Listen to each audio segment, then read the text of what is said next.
Assalamualaikum warahmatullahi wabarakatuh. Saya Novita Putfaldia, NIM 2005001110219 akan menjelaskan slide pertama sampai dengan slide kedua. Yang pertama adalah ciri-ciri aliran pendapatan dalam perekonomian dua sektor. Yang pertama adalah sebagai balas jasa kepada penggunaan faktor-faktor produksi yang dimiliki sektor rumah tangga oleh sektor perusahaan. Sektor rumah tangga akan memperoleh aliran pendapatan berupa gaji, upah, sewa, bunga, dan untung. Yang kedua adalah sebagian besar dari berbagai jenis yang diterima oleh sektor rumah tangga akan digunakan untuk konsumsi, yaitu membeli barang-barang dan jasa-jasa yang dihasilkan oleh sektor perusahaan. Yang ketiga adalah sisa dari berbagai jenis pendapatan rumah tangga yang tidak digunakan untuk pengeluaran konsumsi akan ditabung dalam institusi-institusi keuangan. Yang keempat adalah pengusaha-pengusaha yang memerlukan modal untuk melakukan investasi akan meminjamkan tabungan yang dikumpulkan oleh institusi-institusi keuangan dari sektor rumah tangga. Yang kedua ada hubungan antara konsumsi dan pendapatan. Terdapat beberapa faktor yang mempengaruhi tingkat pengeluaran rumah tangga. Di antara faktor-faktor tersebut, yang paling penting adalah pendapatan rumah tangga yang telah dikurangi pajak pendapatan. Karena dalam perekonomian dua sektor tidak terdapat kegiatan pemerintah, berarti tidak terdapat pajak pendapatan dan pajak-pajak lainnya. Pendapatan disposable adalah sama dengan pendapatan nasional. Semakin tinggi pendapatan disposable yang diterima oleh rumah tangga, semakin besar pula konsumsi yang akan mereka lakukan. Akan tetapi pertambahan konsumsi yang akan terjadi lebih rendah daripada pertambahan pendapatan yang berlaku. Maka makin lama kelebihan konsumsi rumah tangga yang wujud kalau dibandingkan dengan pendapatan yang diterimanya akan menjadi bertambah kecil. Hubungan di antara konsumsi dan pendapatan, yaitu dengan rumus YD sama dengan C ditambah S, keterangan YD sama dengan pendapatan disposable, C sama dengan konsumsi rumah tangga, dan S sama dengan tabungan. Bentuk umum yaitu pendapatan konsumsi dan tabungan dalam ribu rupiah. Peningkatan pendapatan menaikkan pengeluaran konsumsi, ada pendapatan yang rendah rumah tangga mengorek tabungan, ada pendapatan yang tinggi rumah tangga menabung. Ciri khas dari hubungan di antara pendapatan disposable, pengeluaran konsumsi, dan tabungan yaitu yang pertama ada pada pendapatan yang rendah rumah tangga mengorek tabungan, yang kedua ada kenaikan pendapatan menaikkan pengeluaran konsumsi, dan yang ketiga ada pada pendapatan yang tinggi rumah tangga menabung. Baik teman-teman, pada kali ini saya akan menjelaskan mengenai fungsi konsumsi dan juga fungsi tabungan.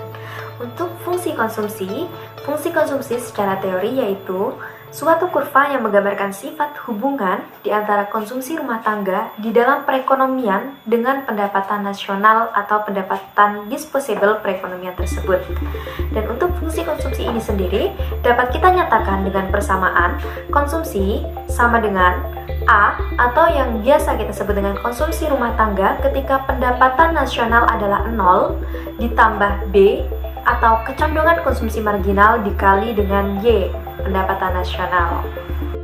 Baik, untuk yang selanjutnya yaitu adalah fungsi tabungan. Fungsi tabungan adalah suatu kurva yang menggambarkan sifat hubungan di antara tingkat tabungan rumah tangga dalam perekonomian dengan pendapatan nasional atau pendapatan disposable perekonomian tersebut. Maka, jika kita rumuskan menjadi yield, Y sama dengan consumption ditambah dengan saving atau konsumsi ditambah dengan tabungan. Dan untuk faktor yang mempengaruhi tabungan, diantaranya yaitu pendapatan, tingkat bunga, dan motif berjaga-jaga. Untuk yang selanjutnya adalah kecondongan mengkonsumsi. Kecondongan mengkonsumsi dapat kita dibedakan menjadi dua, yaitu kecondongan mengkonsumsi marginal dan kecondongan mengkonsumsi rata-rata.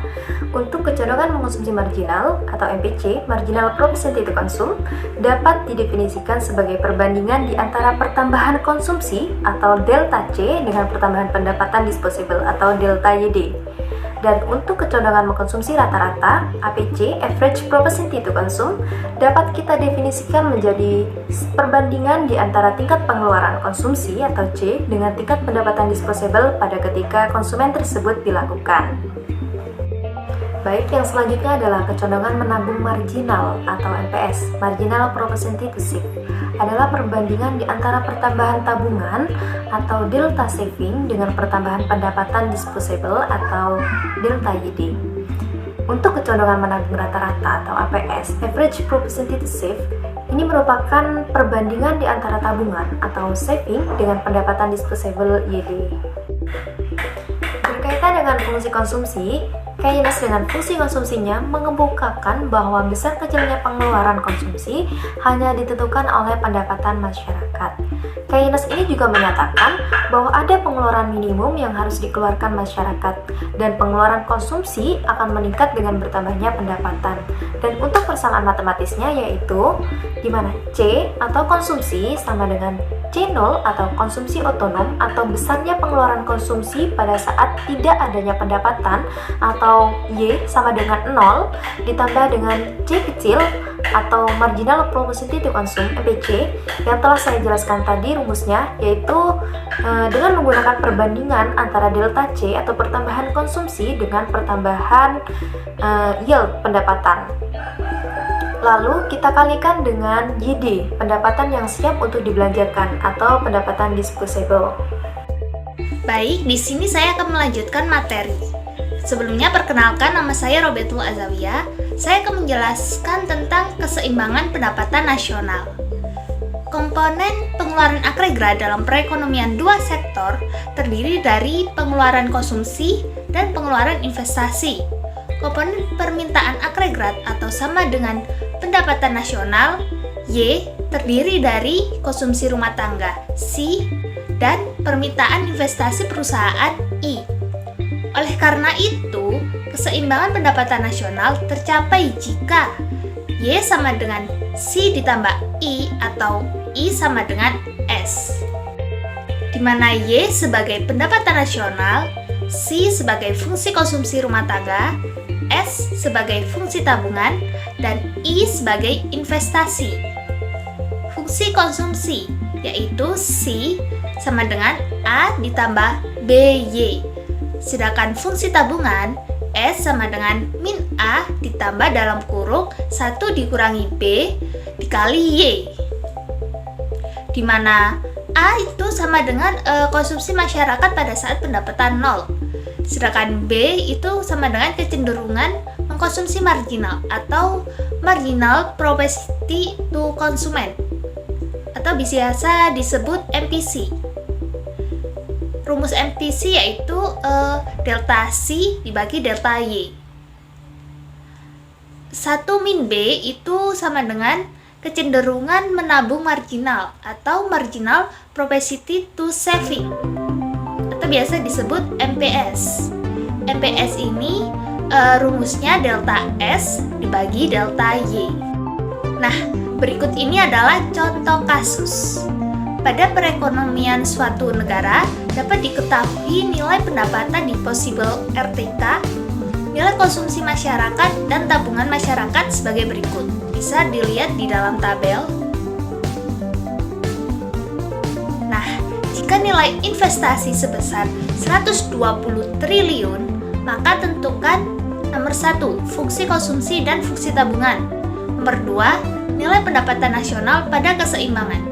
Nomor 3, gambarkan kurva keseimbangan pendapatan nasional. Lalu, di tabel ini kita lengkapi terlebih dahulu. Kita cari savingnya berapa. Savingnya ini diperoleh dari pendapatan disposable dikurangi konsumsi. Dan diisi sampai keseluruhan, sampai ke bawah. Lalu kita mencari MPC. Rumus MPC tadi adalah delta C dibagi delta Y. Nah, delta C itu adalah hasil pengurangan dari konsumsi sekarang dikurangi konsumsi sebelumnya. Misalnya 120 dikurangi 30 sama dengan 90. Lalu delta Y-nya yaitu 120 dikurangi 0 sama dengan 120, maka 90 dibagi 120 sama dengan 0,75. Kita itu sampai ke bawah. Nah, MPS delta S dibagi delta YD. Delta S-nya yaitu 0 dikurangi min 30, berarti sama dengan 30. Delta YD-nya sama yaitu 120, maka 30 dibagi 120 sama dengan 0,25. MPC dan MPS kalau dijumlah maka hasilnya akan menjadi 1. Nah, sebelum kita mencari keseimbangan pendapatan nasional, kita harus mencari terlebih dahulu fungsi konsumsi dan fungsi tabungan. Fungsi konsumsi C sama dengan A ditambah BY. A-nya tadi saat pendapatan 0, konsumsinya yaitu 30, berarti kita tulis 30 ditambah B-nya tadi adalah MPC. MPC-nya 0,75Y. Nah, untuk fungsi tabungannya S sama dengan min A ditambah dalam kurung 1 min B dalam kurung Y. Berarti min 30 ditambah 1 dikurangi MPC-nya tadi 0,75 dikali Y. Berarti fungsi tabungannya itu S sama dengan min 30 ditambah 0,25Y. Nah, setelah kita menemukan fungsi konsumsi dan fungsi tabungan, maka kita mencari keseimbangan pendapatan nasional. Rumusnya yaitu Y sama dengan C ditambah I. C-nya tadi adalah 30 ditambah 0,75Y. Sedangkan I atau investasi tadi di soal tertera sebesar 120, maka kita tulis 120. Lalu kita hitung Y sama dengan 150 diperoleh dari 30 ditambah 120. Lalu 150 itu tadi ditambah 0,75Y. Nah, 0,75Y ini kita pindahkan ke sebelah kiri, maka menjadi negatif. Y dikurangi 0,75 Y sama dengan 150. Maka kita hitung Y sama dengan 150 dibagi 0,25 sama dengan 600 triliun. Jadi keseimbangan pendapatan nasionalnya adalah sebesar 600 triliun. Setelah itu baru kita gambarkan kepada kurvanya. Nah, di situ ada yang warna kuning sebagai kurva fungsi konsumsi, warna biru kurva fungsi tabungan, dan yang warna pink adalah fungsi keseimbangan pendapatan nasional. Selanjutnya akan dijelaskan oleh teman saya. Oke, terima kasih. Saya akan melanjutkan materi dari yang sebelumnya sudah disampaikan oleh teman saya. Yang saya sampaikan materi kali ini adalah materi tentang investasi. Apa sih pengertian dari investasi? Investasi merupakan suatu pengeluaran sejumlah dana investor guna membiayai kegiatan produksi untuk mendapatkan profit di masa yang akan datang. Untuk mempermudah pengamatan mengenai pekerjaan perekonomian secara nasional, masyarakat, suatu perekonomian dibagi menjadi beberapa sektor, yaitu sektor rumah tangga, sektor perusahaan, sektor pemerintah, dan sektor luar negeri. Ngomong-ngomong, apa sih itu sektor? Nah, di sini saya akan menjelaskan sedikit tentang apa sih yang dimaksud dengan sektor. Sektor adalah kelompok brigade yang mewakili pelaku ekonomi.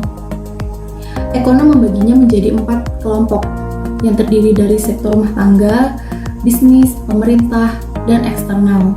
Masing-masing mewakili kekuatan dan pelaku di dalam perekonomian. Seperti itu. Saya tadi menyebutkan brigade. Apa sih brigade itu? Nah, brigade adalah jumlah pengeluaran untuk barang dan jasa dalam sebuah perekonomian. Nah, itu mencakup pengeluaran konsumsi, pengeluaran investasi, pengeluaran pemerintah, dan pembelian oleh orang-orang asing.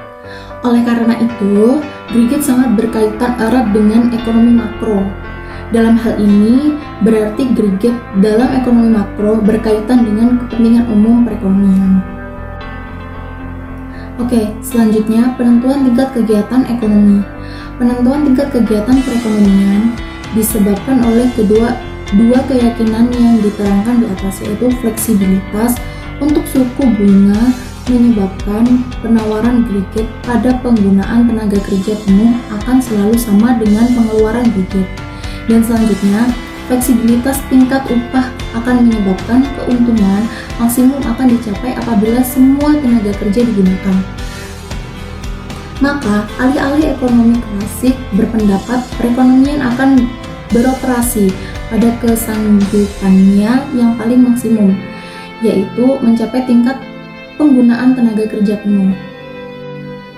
Dengan demikian, tingkat kegiatan ekonomi negara akan ditentukan oleh A. Jumlah barang yang tersedia dan digunakan dalam perekonomian, atau K. B. Jumlah dan kualitas tenaga kerja yang tersedia dalam perekonomian, atau L. C.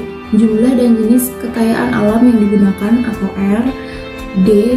Tingkat teknologi yang digunakan, atau T. Dengan demikian, tingkat ekonomi atau pendapatan nasional dapat ditentukan dengan menggunakan persamaan berikut.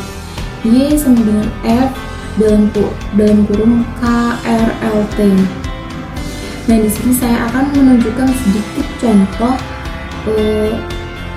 cara menentukan pendapatan nasional, keseimbangan pendapatan nasional. Cara menentukan keseimbangan pendapatan nasional dengan menggunakan persamaan Y sama dengan C plus I atau S sama dengan I.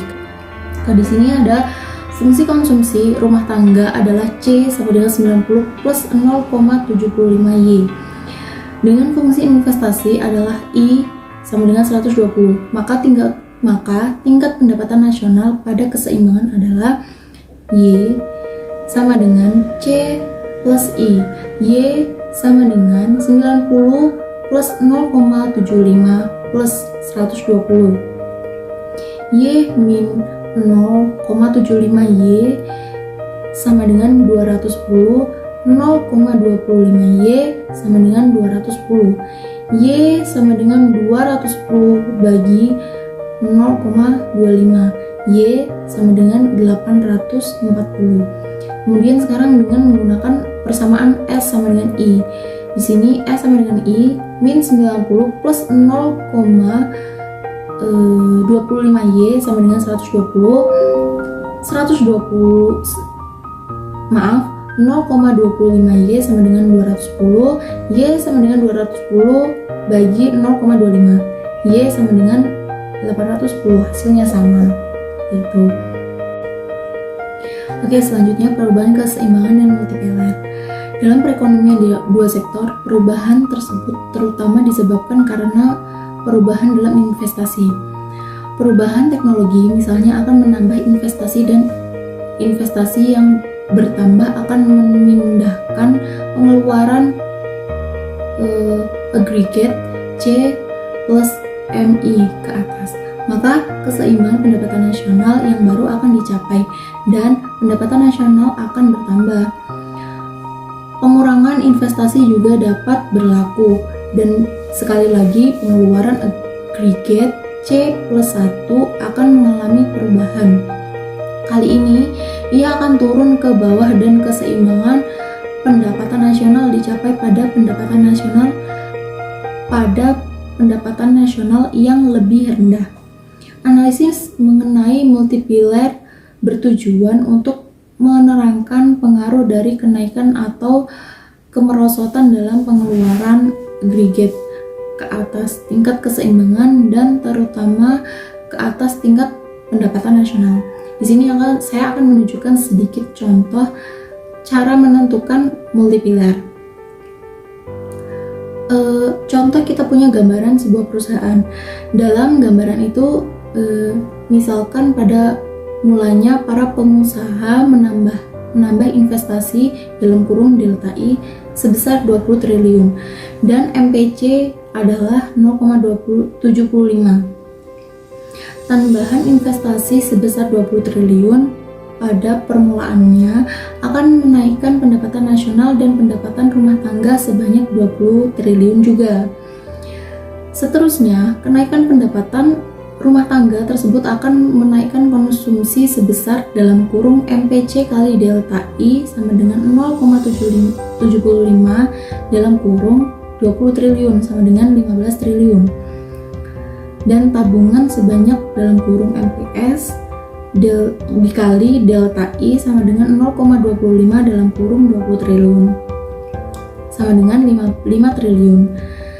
Kenaikan konsumsi ini menimbulkan proses multipilar tahap kedua, yaitu konsumsi sebanyak 15 triliun tersebut menyebabkan pertambahan pendapatan nasional sebanyak 15 triliun juga.